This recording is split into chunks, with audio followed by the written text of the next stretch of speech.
¿Quieres asociarte con un amigo, con un conocido o con tu pareja para formar un negocio y te gustaría saber qué es lo que tienes que tomar en cuenta al formar una partnership? Bueno, pues en este episodio te cuento los detalles.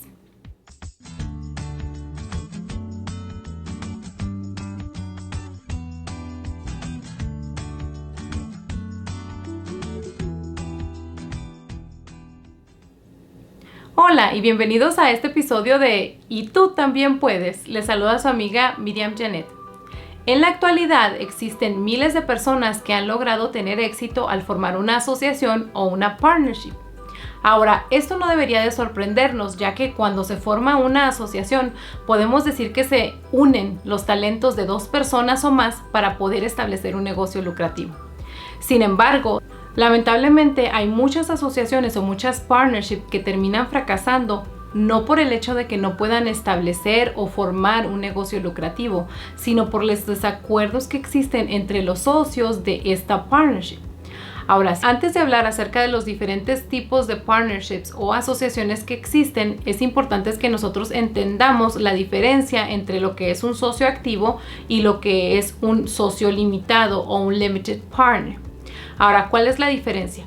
Bueno, miren, la diferencia es que un socio activo es un miembro o un partner que participa activamente en las actividades comerciales del negocio, mientras que un limited partner o un socio limitado es aquella persona que simplemente forma con nosotros un negocio y él simplemente se limita a darnos ciertos fondos para que nosotros podamos ejercer esa actividad comercial. En este caso, el socio que nos da los fondos no se le considera un miembro activo. ¿Por qué? Porque no está participando activamente en las actividades del negocio. Él, por así decirlo, simplemente está invirtiendo cierta cantidad de dinero para ayudarnos a poder establecer esta actividad comercial para que sea lucrativa a cambio de un interés o a cambio de cierto porcentaje de las ganancias.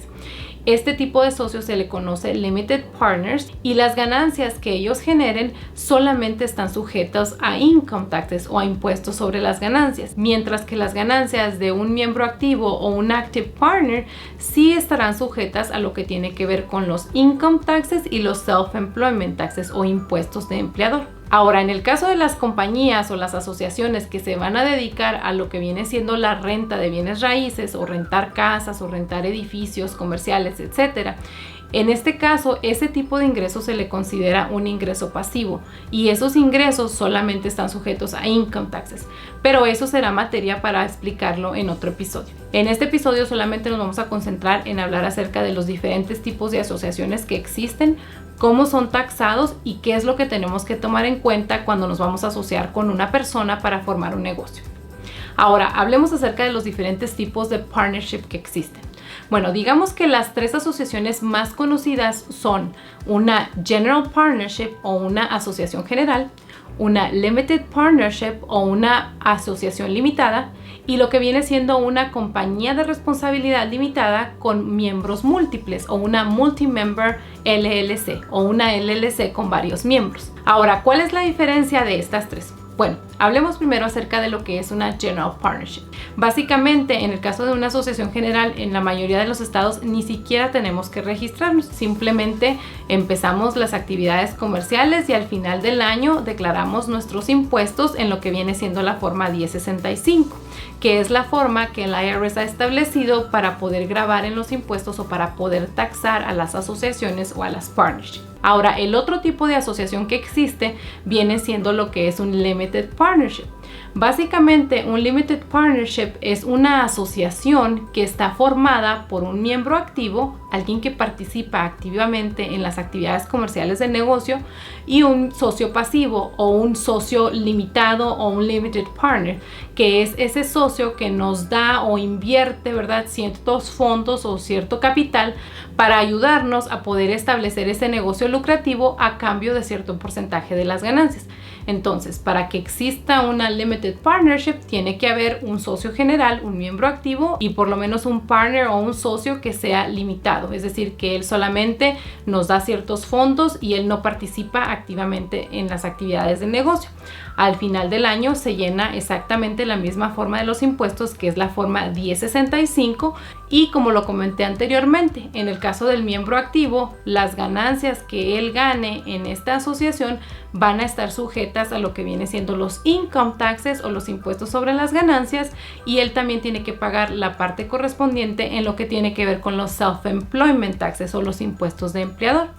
Ahora, en el caso del socio limitado o el limited partner, él simplemente tendrá que pagar los impuestos de las ganancias que él genere al final del año, debido a que él no es un miembro activo de la asociación. Ahora, la tercera asociación más común que existe es lo que viene siendo una compañía de responsabilidad limitada, una LLC o una Limited Liability Company o una Multi-Member LLC que está formada por 2 socios o más. Básicamente se registra una LLC y en la LLC hay más de 2 miembros. Ahora, en este caso, cuando nosotros registramos una LLC que cuenta con 2 miembros o más, el IRS por default nos va a poner en la forma 1065, que es la forma que, como ya les comenté, el IRS ha establecido para poder gravar en los impuestos a las asociaciones. Ahora, en el caso de las LLC, digamos que tienen diferentes opciones en lo que tiene que ver con la elección fiscal. Y si a ustedes les gustaría saber un poco más acerca de qué es y cómo funciona una LLC, sobre todo de cuáles son las diferentes elecciones fiscales que se pueden hacer como una LLC, hace tiempo yo les hice este video que habla acerca de qué es y cómo funciona una LLC, y aquí abajo de mi video les voy a dejar el enlace por si les gustaría saber más acerca de esto. Entonces, regresando al tema, en lo que tiene que ver con una LLC que está formada por 2 miembros o más, vemos que el IRS por default los pone bajo la forma 1065 para que al final del año los socios puedan hacer su declaración de impuestos. Entonces, en resumen, vemos que existen 3 diferentes tipos de asociaciones comunes, que es una General Partnership, una Limited Partnership y lo que viene siendo una Multi-Member LLC o una LLC formada por 2 miembros o más. Vemos que por default, en el caso de las 3, el IRS nos va a taxar o nos va a gravar en nuestros impuestos con la forma 1065. Ahora, ¿cuál es la diferencia de estas 3? Bueno, ahorita ya hablamos acerca de los diferentes tipos de socios que hay, ¿verdad? En el caso de una Multi-Member LLC, igual una Multi-Member LLC puede tener miembros o socios que sean socios activos y puede tener miembros o socios que sean socios pasivos o Limited Partners también. Pero todo eso se tiene que establecer a la hora que formamos la asociación. Y es muy importante que compartamos esta información con nuestro preparador de impuestos para que los impuestos se declaren correctamente y cada uno de los socios o los partners pague los impuestos correspondientes en base a su participación del negocio. Ahora, ¿cuál es la diferencia entre una General Partnership, una Limited Partnership y una compañía de responsabilidad limitada? Bueno, básicamente la diferencia es que lo que tiene que ver con una asociación general o una General Partnership y una Limited Partnership, estas dos no cuentan con la protección en caso de que llegara a haber una demanda. ¿Qué significa esto?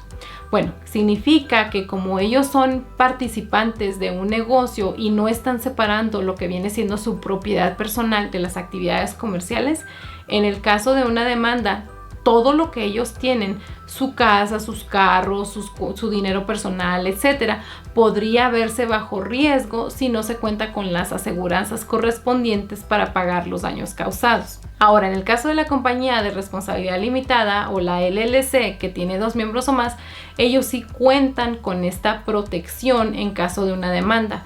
Básicamente, el propósito de la existencia de una LLC es ayudarnos a proteger nuestra propiedad personal de las actividades comerciales que nosotros estamos realizando. Ahora, muy importante, porque muchas personas piensan que ya por el hecho de haber registrado una LLC, ya con eso se protegieron. Y esto no funciona así. Lo que nos va a dar esa protección de nuestros bienes personales es la manera como nosotros estamos estableciendo esas actividades comerciales y la manera como nosotros estamos tratando nuestro negocio.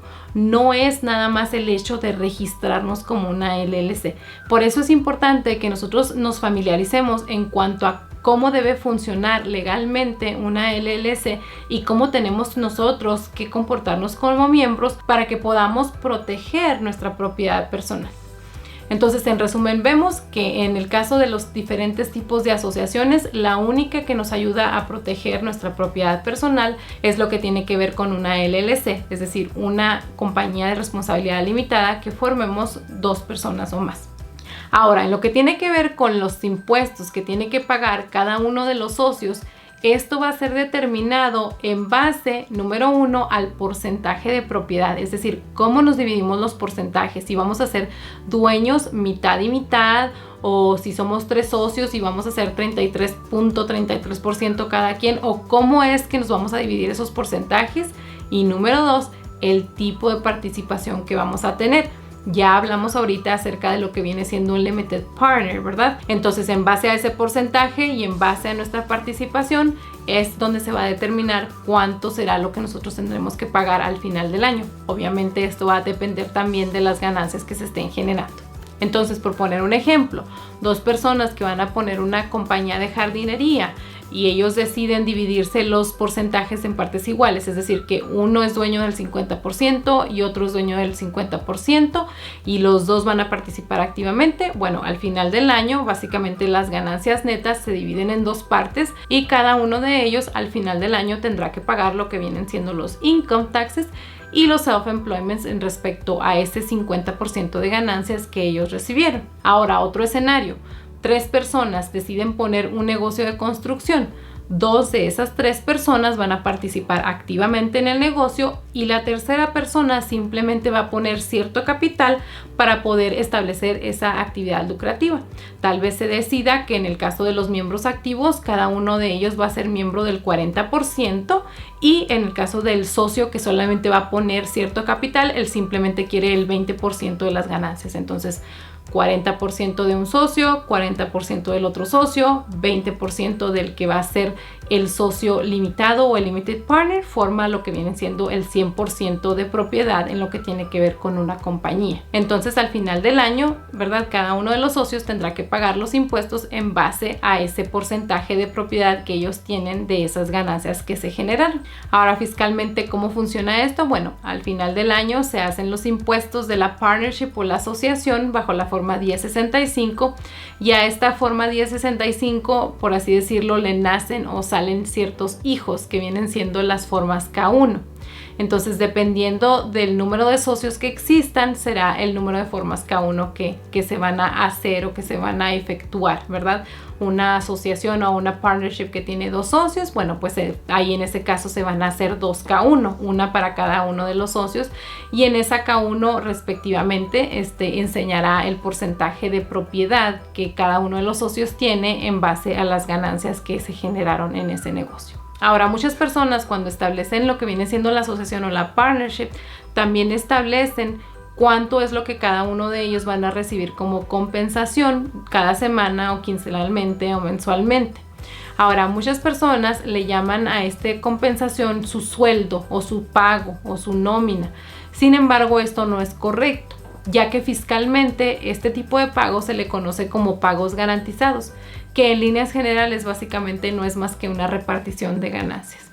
Entonces, es muy importante, muy importante que ustedes lleven un registro de lo que saca cada uno de los partners o cuánto es lo que está ganando o recibiendo semanalmente o quincenalmente cada uno de los socios. Ahora, en lo que tiene que ver con los impuestos, digamos que es irrelevante lo que saca cada uno de los socios. Puede ser que un socio saque más dinero que el otro, aunque los dos sean miembros mitad y mitad o los dos tengan un porcentaje de propiedad mitad y mitad o 50-50. Y es irrelevante porque al final de cuentas, a la hora de que ese negocio va a hacer sus impuestos, las ganancias se van a dividir en base al porcentaje de propiedad, no en base a lo que sacó cada uno de ellos. Entonces, algunas personas razonarán, bueno, entonces ¿para qué tenemos que llevar un registro o por qué queremos saber cuánto es lo que saca cada quien? Bueno, porque esto es muy importante a la hora de separarse. Es decir, que si en algún momento los socios deciden separarse, es ahí donde se tienen que hacer cuentas, por así decirlo. Entonces, supongamos que hay cierta ganancia, ¿verdad? Y hay que decidir cómo se va a repartir esa ganancia. Bueno, la repartición de esa ganancia al liquidar el negocio va a depender, obviamente, del contrato que ellos hayan establecido al principio, pero también va a depender en cuanto al dinero que cada uno ha sacado, puesto que como eran dueños de partes iguales, se supone que las ganancias debieron de haberse dividido igualmente. Entonces, si un socio sacó más dinero que el otro, al liquidar la partnership o al disolver la partnership, ese socio que sacó más deberá pagarle al otro partner la diferencia. Ahora, este es un tema complejo y de hecho la estructura fiscal más compleja que existe es lo que viene siendo una partnership. Pero el punto es este. Es importante que cuando ustedes formen una partnership, ustedes lleven un registro de lo que está sacando cada socio, ¿verdad? Porque desgraciadamente a veces las cosas no funcionan como nosotros esperamos y llega esa separación y es entonces donde tenemos que sacar cuentas claras. Ahora, ¿qué es lo que tenemos que tener en cuenta al formar una asociación o al asociarnos con alguien para formar un negocio? Bueno, número 1, papelito habla.